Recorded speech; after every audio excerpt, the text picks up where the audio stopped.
Want to make an Afghan one block at a time? Join me and we can make one together.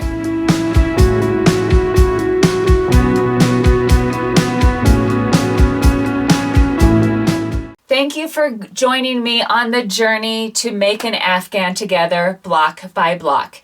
This video series takes 16 different Afghan squares, 3 of each of the same square, but each square of those 3 are a different shade of gray. You can pick your own colors, but I have the links to the 3 grays that I use down below. In the end, I will show you how to join the squares and finish off your Afghan. In just a few short weeks, we will have a completed Afghan.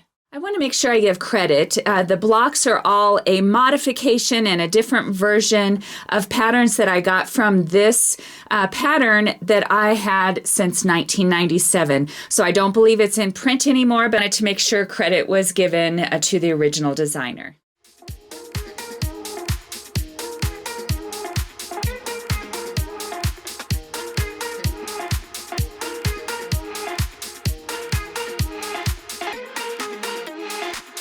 Okay, this one is the quickest square, I think, out of all of them.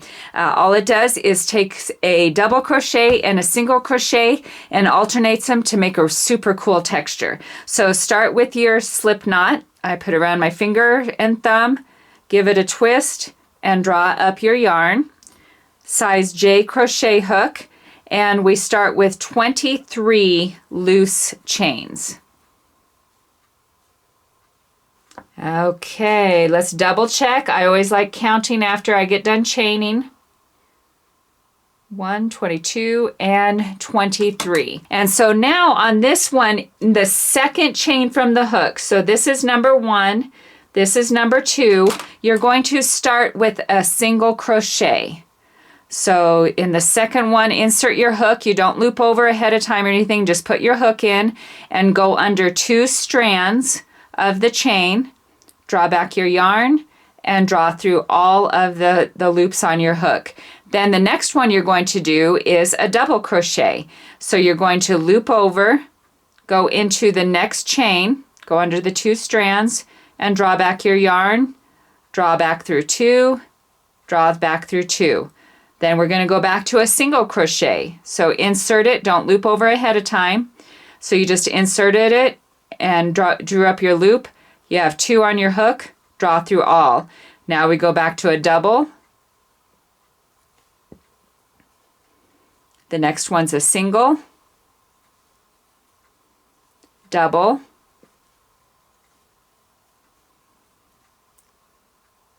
single, and alternate between a single crochet and a double crochet all the way across your row. And when you're done, we'll need to recount, and you should have 22 stitches. Okay, you're down to the end, and you should end with a double crochet. So we're going to lay this out, and let's give it a count. We should, as I said, we should have 22 stitches. 20, 21, and 22.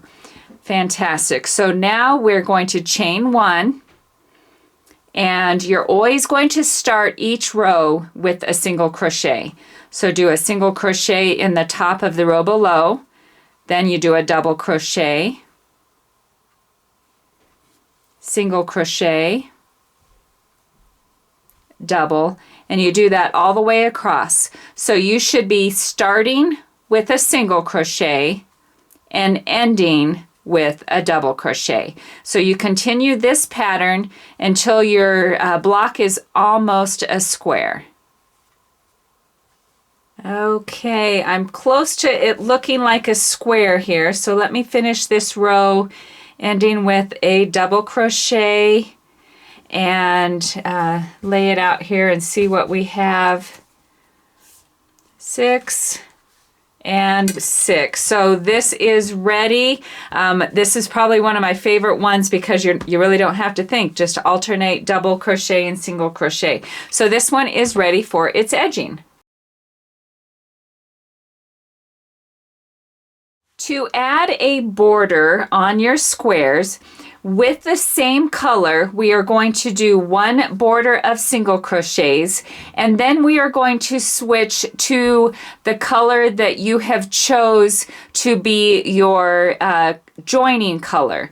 And in my case, my joining color is the light gray. So your first row around is the color of your square. Then we're going to finish it off and we're going to go join in with the color that you chose as your main color, I should say. So I have just completed the last stitch on this square. All squares are going to be a little bit different, but the process is the same. So you finish your last stitch, you're going to chain one. In that last corner there, you're going to put 3 single crochets. Now we are going down the end of your rows, and we need to have 25 single crochets between this corner and the next corner. So you just space them out evenly, and each time I can promise you I've ripped them out probably 50% of the time, because each one is just a little different. So I'm just going to show you my process. So that's our corner, and now you just start doing single crochets and count as you go. So there's 1, 2, I'm going to put another one in that hole. There's 3, 4, 5. I'm going to put another one in that hole. So that's 6, 7, 8, 9 in the same hole, 10, and 11, 12. On 12 to 13-ish, you should be close to halfway, and it looks like we're pretty close. So that was 12, 13, 24 in the same hole, and in this last hole we'll go number 25. Now we're up to the corner, and in that corner you're going to put 3 single crochets. 1, oh, there we go, 2, and 3. So now we have turned and we're going to go down this side. The beginning tail, I have wove it through this edge of the square, so it will now get caught into our single crochet. So we've done 3, and now we do the same process, 25 on this side.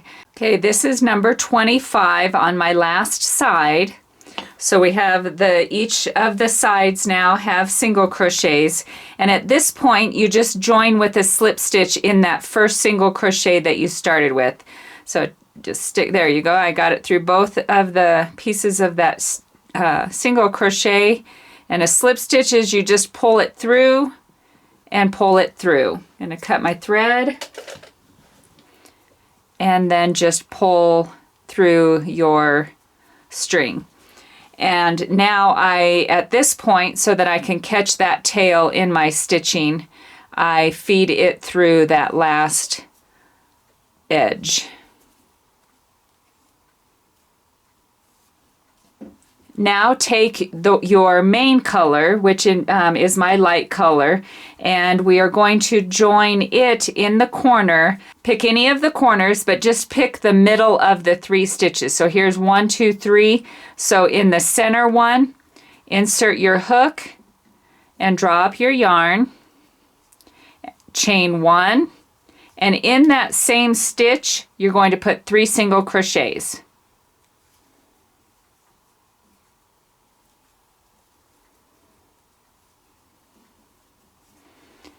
Now we go on each side, but instead of 25 in between, we need to have 27. And this time it's a little bit easier because you're following the stitches from down below. But there have been many times, because crafting is not perfect, there's been many times that I'll get to the end and I only have 26. So I'll back it off a little bit and I'll add one here to make sure I have 27. It's very important to have 27 on each side. Each square needs to be blocked, and so I am using a June Taylor cushioned square blocker. But there's a lot of mats out there. I have the link for this one down below, but you need to pin it onto a mat 8 inches square. So each square needs to be pinned 8 inches. And I have been putting my pins every inch along each of the sides. And after we get that done, then we can steam it to get it into shape.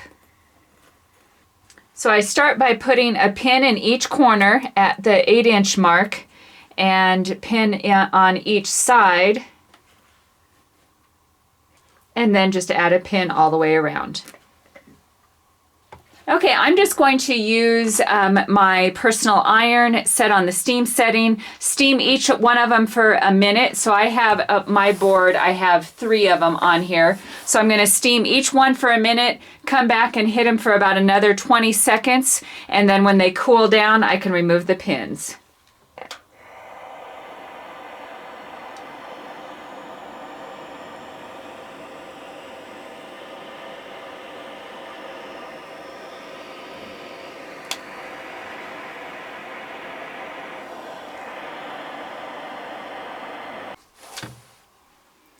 Once they have cooled down and are dry, just pull off your pins and your square is blocked and ready to attach to make your Afghan.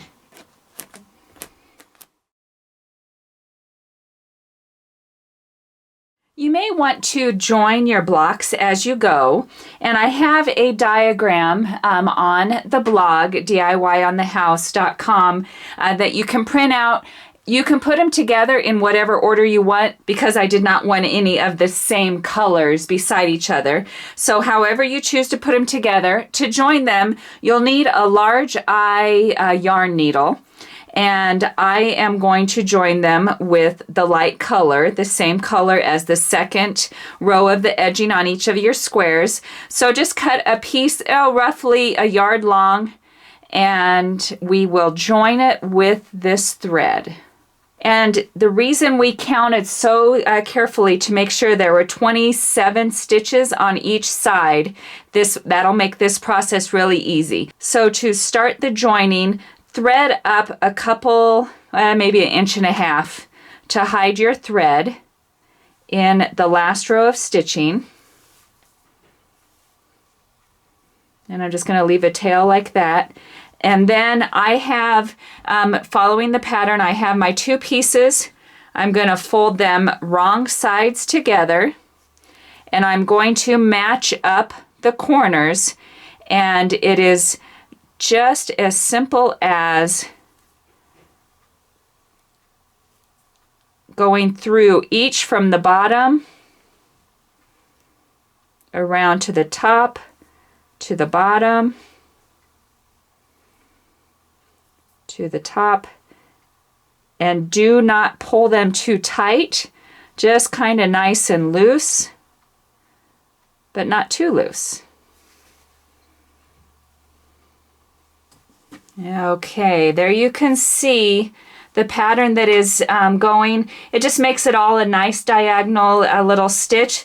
So go ahead and do your squares that way. When you get to the end, leave your tail long. Don't cut this off because you then can pick it up with your needle and join the next ones as you get them going. So just leave your tails nice and long and you can join your squares as you get them done. Once you have sewn all of your squares together, we need to put a border on the entire project. So I'm going to show you how to do that. I am going to use the same color that I joined all the squares with. So in this pattern, it is the light color. And I don't like starting right on a corner, so I'm going to go a few stitches before that. Just insert your hook, draw through your thread, drop your thread, and I'm going to chain 2. So that's going to count as my first half double crochet, and I'm going to do 2 rows all the way around of half double crochet. So that's 1 in the next stitch, loop over, draw through all 3 on the hook, loop over, draw through, yep, there we go. and continue that. And I started near a corner so you could see what I have to do when I get to a corner. There we go. Okay, this is the corner stitch. We're going to put 3 half double crochets in the corner. 1, 2, 3. Now we're going down the other side and just continue a half double crochet all the way around your Afghan. Okay, and by putting those extra stitches in the corner, it lays nice and flat. So when you come around to this side, we're just going to slip stitch in the top of the first chain 2 again, and do a second row and finish it off. It'll just give it a nice solid border.